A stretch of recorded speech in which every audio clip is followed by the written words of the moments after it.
Okay guys, so today I started this piece without knowing what I was drawing. So I basically spent 3/4 of the time drawing random faces, poses and ideas to see what I could work with. This isn't an ideal way to work. What you want to do is know what you're drawing before starting on a piece. This helps you frame the idea more quickly and helps you know the basic bones of the subject's pose or position.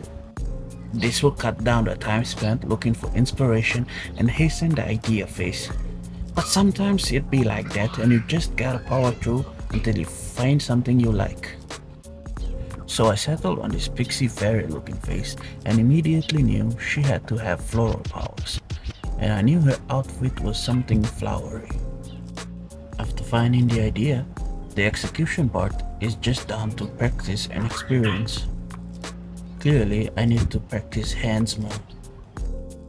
After putting in the basic colors, I now ask the question, to shade or not to shade? I find shading to be the most interesting part of any art piece.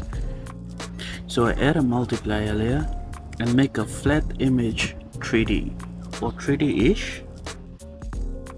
And here I add the final touches to make the scene more magical and more lively. Hope you like it.